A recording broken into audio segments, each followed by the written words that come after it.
Fragile? The heck is fragile? Terrence, what's fragile mean? What? I said fragile. Frag what? Fragile! Oh, it's some sort of French dish. I'm going to lunch.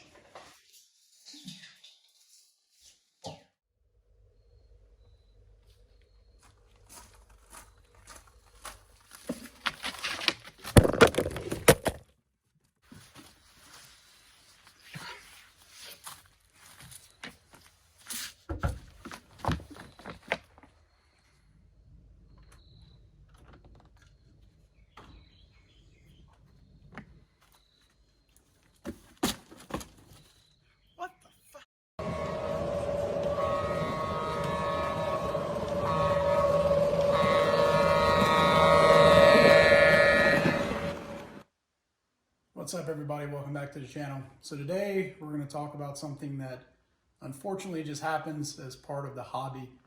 We try to buy things from our local hobby shops. Hopefully you guys as well as myself, I do as much as I can, but sometimes they just don't have stuff, or maybe someone else has things that are a little bit cheaper on sale, just part of life. And also, maybe want to try to support multiple shops or businesses just to make sure they stick around, right? So part of that is shipping. And I'm sure, as everyone's experienced, including myself, one of the most frustrating parts is when you spend your hard-earned money on something and it shows up and there's damage. One case of that is right here. Beautiful BNSF cold train set in from Lionel. And unfortunately, as you can see here, I have a nice cut right in front of my box. And we're going to walk around in a second to show you, but there's quite a bit more damage around here. So as you can see, got the box pretty good. Pretty good gouge in it right here in the front, and as well, come around, you can see the corners are busted up. Some creases all along the back side here. So definitely saw a couple of good drops or tackles or something. What do you do if this happens? So I've had a little experience with this.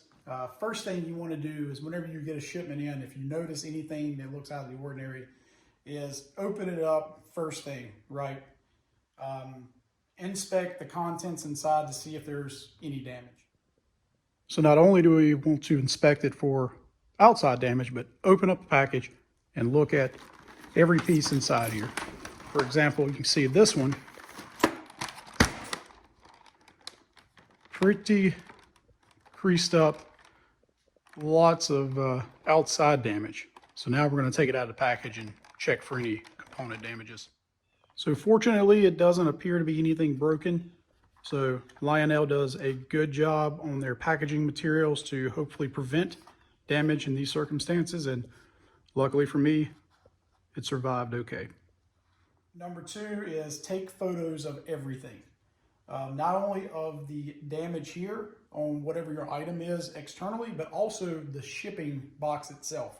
Many shipping companies, along with the people that are shipping the product, require those images just as more or less proof that things were damaged, but also trying to determine if it was due to their employees, or was it something with the packaging that wasn't correct? Did they not pack it well? So that's number one, photos of everything. Number two is don't throw anything away as far as packaging materials. Typically, they're going to want that back for inspection as well. Keep the original box, keep everything that's inside of it. And number three is to immediately contact the company or business or people that you purchase it from and let them know what's going on, because many times those folks are the ones that have to file the claim with the shipping company. Since they were the ones that initiated the shipment, they have to do all the paperwork and contact whoever it is and get all that squared away. So to recap again, stuff happens, but the biggest thing is to try to stay calm. I mean, we can get pretty upset, myself included, sometimes when you, again, spend a lot of good money, you've been really excited to get something and things show up and they're not exactly what you expected. So we want to take everything out, put it on the track, and test everything as far as the locomotive. In this case, we're going to test the end of train device to make sure that it's blinking.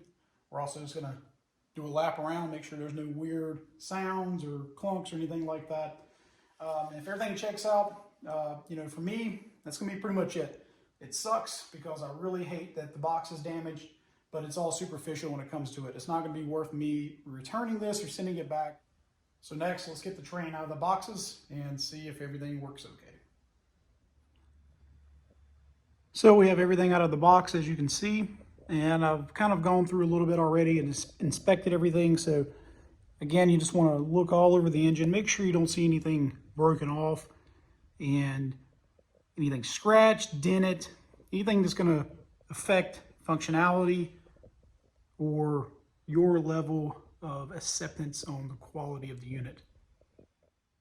Here's the rear of the train with the end of train device that's part of this set, and as you can see, it is blinking, so this is working. Nothing broken on that unit, so I'm happy there too. And then, of course, the last part of the inspection and the most fun is testing and make sure everything works. So let's fire it up and test the smoke unit, all the sounds, everything, make sure we're happy with it.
All right, as you can see, everything appears to be working as it's supposed to. Sounds are working, smoke unit's working.